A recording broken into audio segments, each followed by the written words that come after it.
चलो भैया। तो आज की कहानी का नाम है डेढ़ बितना। अब डेढ़ बितना की कहानी, डेढ़ बितना का पहले मतलब समझा दो कि डेढ़ बितना का मतलब क्या होता है। एक बित और ये आधा, टोटल कितना हो गया? तो ये डेढ़ बित के इंसान की कहानी है। इतना ही छोटा था वो, इतना ही बड़ा था बस। मतलब उम्र हो गई थी पर इससे ज्यादा हाइट उसका बढ़ नहीं पा रहा था। तो भैया उसे गोद में ले सकते थे जैसे। यस यस, उतना ही उसका हाइट था। तो उस हाइट के बच्चे की कहानी कि जीवन में कैसे सरवाइव करता है और उससे हम जीवन में क्या सीख सकते हैं ये भी साथ में बताएंगे। सबसे पहले उसकी कहानी शुरू करता हूँ उसके संघर्षों से। अच्छा, वो बहुत जब छोटा था, बहुत छोटा, तो क्या था कि उसकी मम्मी बोलती थी कि जा बेटा स्कूल। पढ़ने लिखने में उसका बिल्कुल भी इंटरेस्ट नहीं था। तो वो स्कूल एक दिन जा रहा था, तो उस वक्त जब बड़ा होने पे उसका 1.5 फीट हाइट हुआ था, तो पैदा होते होते तो थोड़ा सा और छोटा ही था, आधा ही फीट समझ। भी इतना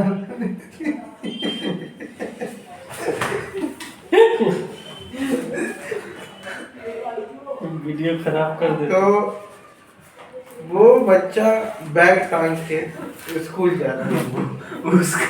ये बहुत ही अच्छी हंसी है, इस हंसी का सम्मान करना चाहिए। अब तू इतना छोटा बोल रहा है, ये कुछ ज्यादा ही हो गया। अरे कम से कम इतना तो हो कि वो चलेगा फिरेगा। अब वो बैग कहाँ जाए?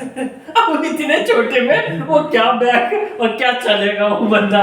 अरे कम से कम 1 इंच, आधी इंच ऐसे बोले। इसके लिए मूवी देखनी होगी आपको।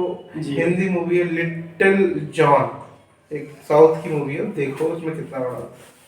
मैं उस पर नहीं जाऊँगा फिलहाल। तो हम आगे बढ़ते हैं। वो बच्चा स्कूल जा रहा था और उसने, आज मैं बताऊंगा कि बच्चा स्कूल कैसे छोड़ा। वो बच्चा जा रहा था, जाते जाते गांव घर का स्कूल जाने का जो सफर था, तो गांव घर में पता है तुम्हें, भैंस वैंस सब कुछ उसी रास्ते से चलती रहती है। तो ये भैंस के पीछे पीछे चलता है, तो भैंस अचानक से गोबर करती है।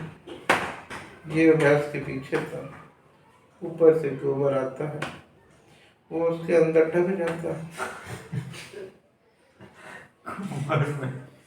गोबर में। अब गोबर भी भारी मात्रा में कर देती है, तो पूरा ही उसके अंदर निकलने आधा घंटा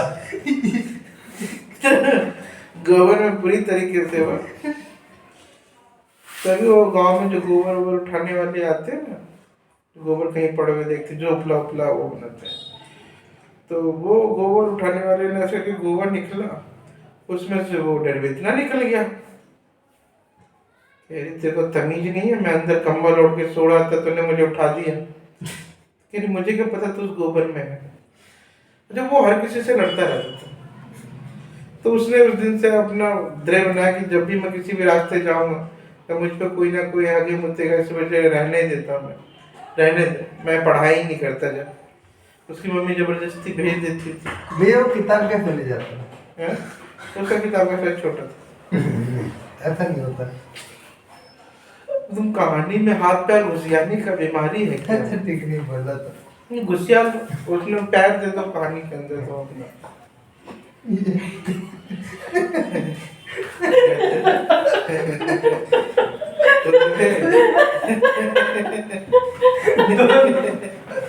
जीवन में पैर घुस जाते हो तुम तो, कहानी में पैर घुस जाती है तो कौन सा पढ़ा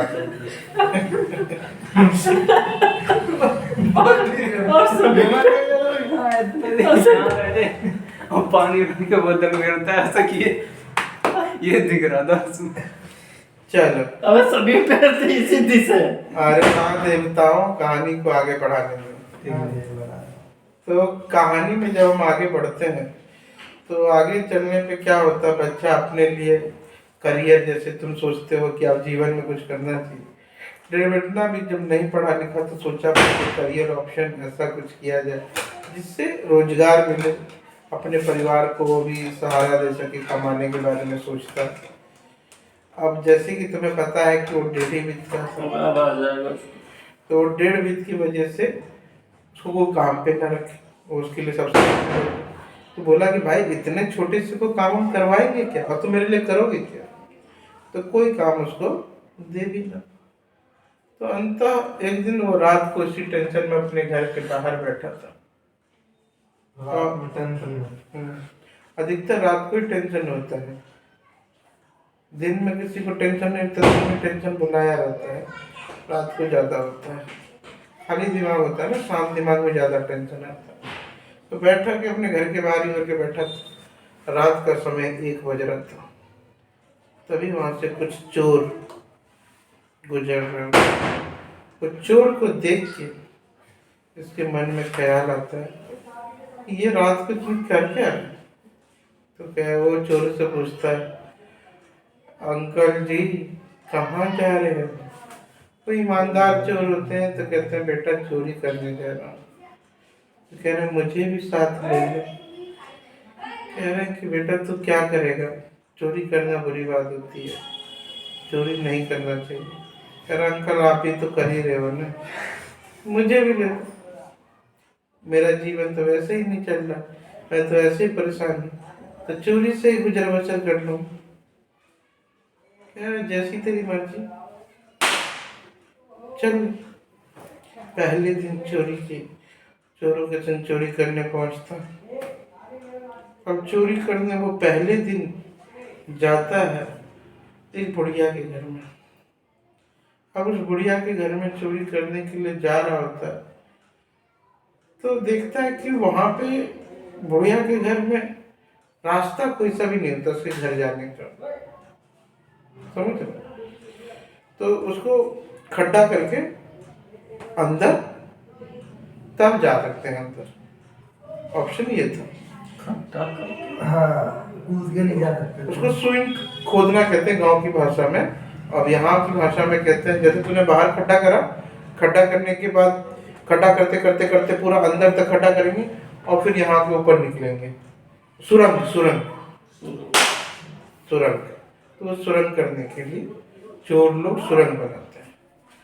अब वो सुरंग बनाने के लिए फावड़ा लेके खोद रहे थे सारे चोर मिलके। तो ये सोचता है कि भाई मैं क्या करूं, तो पूछता है चाचा जी मैं भी आया हूँ, मैं कोई मदद करूं आपकी? तो उसकी तरफ देखता है, कहता जा फावड़ा लेके आ। तो इधर उधर देखता है, इधर तो कहीं फावड़ा नहीं। कह रहा है कि काम तो हम बुढ़िया के घर आए तो बुढ़िया के घर से बुढ़िया का मांगेंगे ना। वो खिड़की के रास्ते खटाक कर पहुंचता है, कहता है बुढ़िया उठ, तेरे घर में मैं चोरी करनी है, फटाफट फावड़ा निकाल।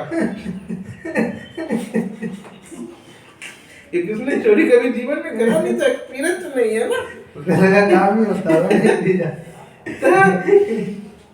बुढ़िया को उठाया, वो नहीं उठी तो झोटा पकड़ के उठाया, क्यों ना झोटा बाल पकड़ के उठाया। अब उठा के कह रहे कि आपके घर चोरी करना है।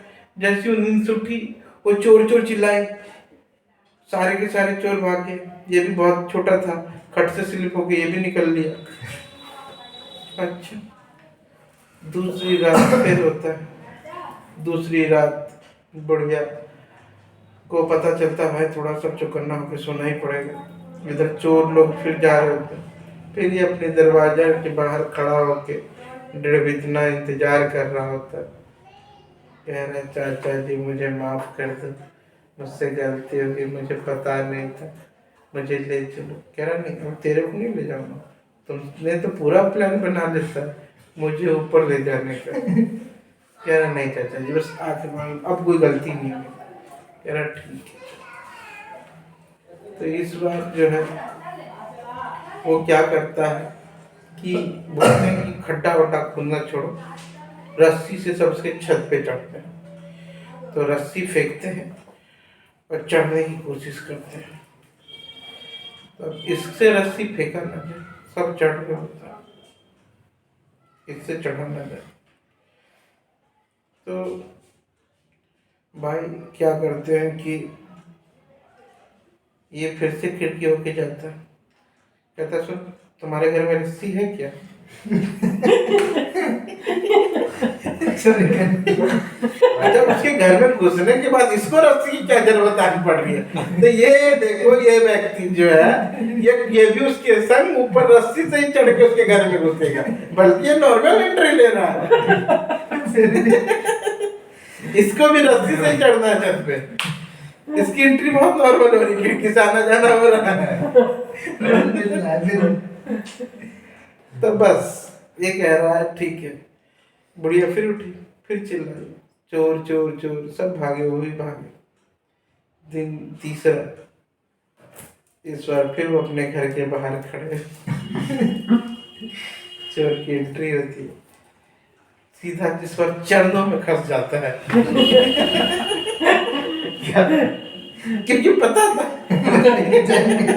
लेके तो नहीं जा सीधा चरणों में गिर के कहता है, चाचा जी बस आखिरी बार, अब गलती कभी नहीं करूंगा। कह रहा है कुछ भी कर ले, इस बार नहीं ले जाऊंगा। बहुत हाथ पैर जोड़ता है, कहता है ठीक है चलो, ले जाता है। इस बार तसल्ली बख्श क्या होता है, बुढ़िया गलती से खाना बनाते बनाते खीर बना रही होती है, तो बनाते बनाते नींद में वहीं सो जाती है, खीर बनाते बनाते, और गलती से उस दिन दरवाजा भी खुला रहता है। देखो, अच्छा, तो चोर उसके घर में घुसते, सब के सब सामान चोरी करने के बारे में सोचते, तभी वो खीर की खुशबू आती है चोरों को। कहते हैं चोरी तो करेंगे, इतना अच्छा खीर बना है, पहले वो सब जने खा लेते हैं, उसके बाद चोरी होती रहेगी, अभी तो पूरी रात बची है। तो सब जने खीर खाते हैं, और वही जो डेढ़ होता है, इसको भी कटोरी में थोड़ा खीर मिलता है, ये भी खा रहा होता है अपना आराम से। अच्छा, बुढ़िया यूं करके सो जाती है। तो ये बार बार जो डेढ़ उसकी तरफ देख रहा होता है। ये अपने चाचा से कहता है, चाचा देखो ना, मेरे से दोनों हाथ फैला के मांग रही है। क्या चुपचाप खा ले, वो तुझसे नहीं मांग रही है। चाचा मुंह भी खोली हुई है, देखो तो सही। तो वो कहती है, वो फिर चोर लोग अपने काम में लग जाते हैं, चोरी वोरी में। ये खाता रहता है, खीर बहुत गर्म होती है, ये बहुत ही दयालु होता है, इससे खाया नहीं जाता है। उसने खटाखट 2 चम्मच उसके मुंह में, 2 चम्मच हाथ पे रख के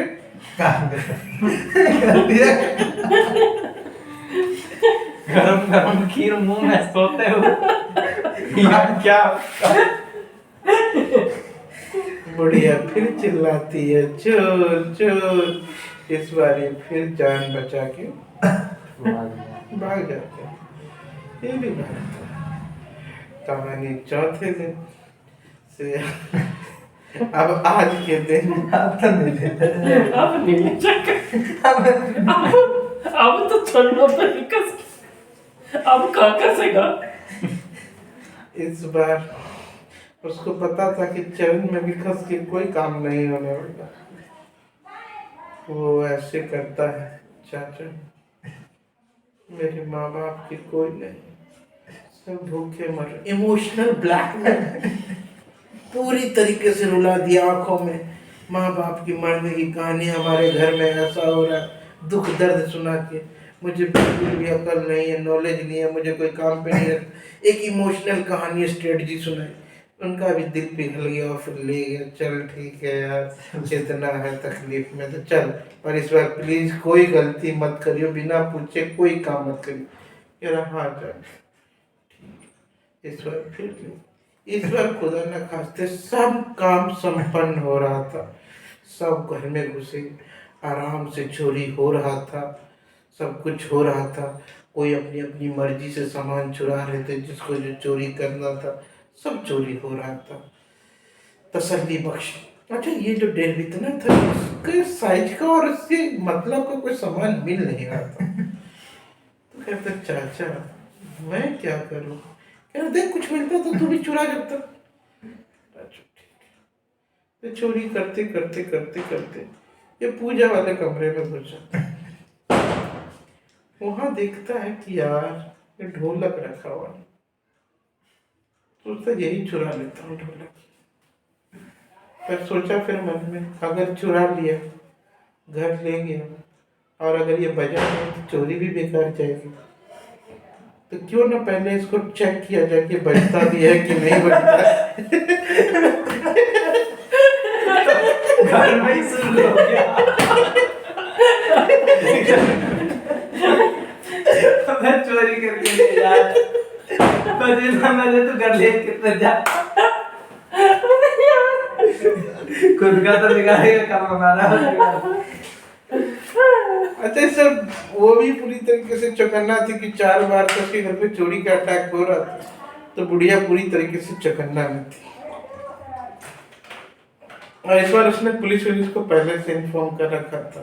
जैसी ढोलक का आवाज सुनी, चोर चोर चिल्लाए, चारों तरफ से पुलिस ने घेर लिया। पुलिस ने चोरों को पकड़ लिया और इस बार डेर विदना को इनाम दिया गया, क्योंकि उसी की वजह से वो सारे के सारे चोर पकड़े गए थे। और उस बुढ़िया ने भी उसको स्पेशल इनाम दिया, क्योंकि उसी के वजह से उसके घर में चोरी होने से बचा। और जितने बार भी चोरी होने पे रुकावट उसी ने ही पैदा कराई थी हर बार, नहीं तो चोरी तो कब की हो चुकी होती। इसलिए बुढ़िया ने उसको अपनी तरफ से भी उसको इनाम दिया। तो इस कहानी से शिक्षा देखो कई सारी है, अगर तुम जीवन में उतारना चाहो तो। पहले, जीवन में कुछ करने के लिए तुम्हारा हाइट, तुम्हारी शक्ल, तुम्हारी सब कुछ, किसी भी चीज का तुम्हारा रुकावट नहीं पड़ता। और तुम गलत चीज में, गलत संगत में रह के भी अगर तुम्हारा मन साफ है तो तुम अच्छा कर सकते हो। उसे यही नहीं पता था कि चोरी क्या होती है, उसका मन बिल्कुल साफ था, तो वो गलती में भी देखो, गलत लोगों के बीच में भी अच्छा हुआ। क्योंकि तुम्हारे अंदर अगर कुछ गलत इरादा नहीं तो तुम्हारे संग कभी भी गलत नहीं होगा। उसके ये जीवन में हमेशा याद रखना कि तुम्हारे पे कोई चीज हावी नहीं होनी चाहिए, तो उसने हावी नहीं होनी चाहिए। तीसरी, तुम्हारे संग कितना ही बड़ा कोई भी गलती नुकसान क्यों ना हो जाए, तुम्हें हमेशा सामने वाले को इम्प्रेस कर लेना चाहिए। देखो बार बार गलती कर रहा था, बट वो हर बार अपने आप को, उसे पता था दोबारा मुझे उनसे कैसे काम लेना। हर बार उसने नई कोशिश करी, हर बार उसने जीवन में नई कोशिश करी। यहाँ पे एक बार फेलियर होता है, हाँ चलना ठीक है निकल, तू भी कहता चलना ठीक है, जरूरत है तो भी निकल, हम ये एटीट्यूड रखते हैं। बट यहाँ पे हमें सीख मिलती है कि जीवन को ऐसे करके जोड़ सकते हो। सब कहानी बहुत ही कॉमेडी थी, पर शिक्षाएं बहुत ही बड़ी थी। ये कहानी किसी